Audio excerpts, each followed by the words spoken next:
And good day po, shout si Sir Louie Angelo Miramoya. Ito po yung order, number ng order sa amin Lazada. Shout out po sa iyo from Permata. Pakita lang po natin yung waybill.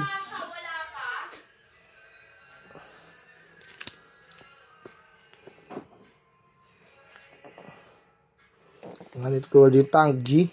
Right? Okay. Tanggalin natin yung waybill. Tanggalin yung halang sa dress. Ayan, lapit natin order. Ayan.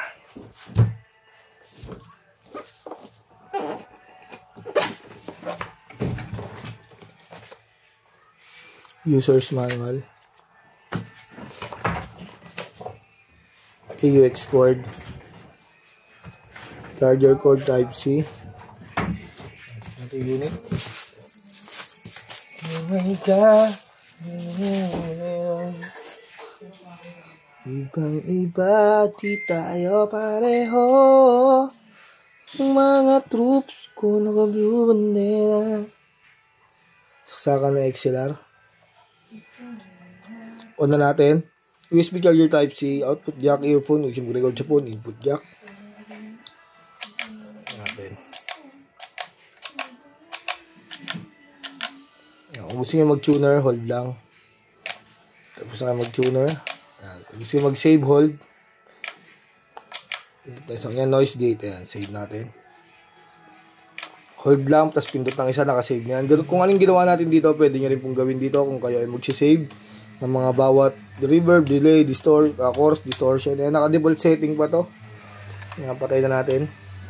Natin gumagana yung kanyang charger, no? Working siya. Ayan.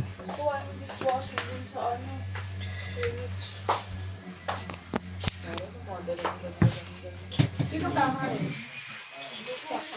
Wala na to. Wala na magsababa. Wala na talaga. Wala na rin black, pati gray. Walang gray doon. Yung black dito alam. Pero tingnan ko meron black din. Mamaya tignan natin. Wala ko rin venture kasi. Lahat talaga yan. Ibus yan, B. Tapos yan.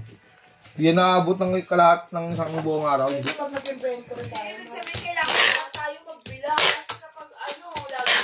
Hindi, tama para pag may isa na wala. Hindi, mamaya ka na mag-ano, umalis. Usa pa tayo eh.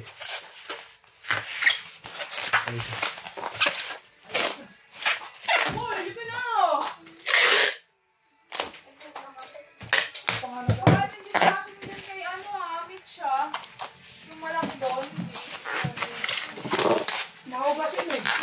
Buti ako, di ako nag-ubas. Bumibili ng plate. Okay. Wala ko yung Akasha din. Baka may nakabalog din yung D619.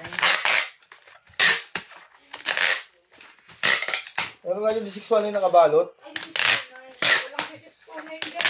Kulit mo, Mari Chris ha. Pakita kita. Lost ko din natin.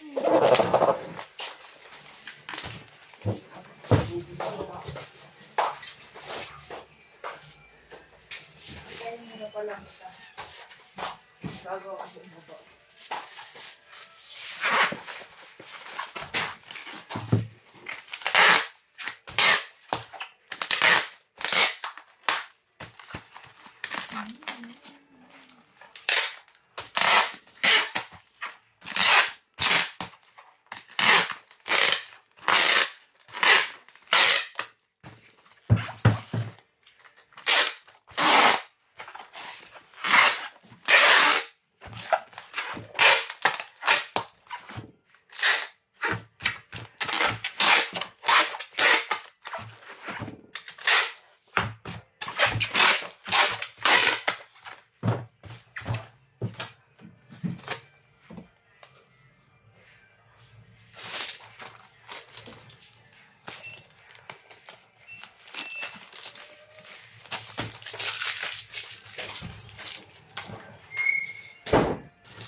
Maraming salamat po.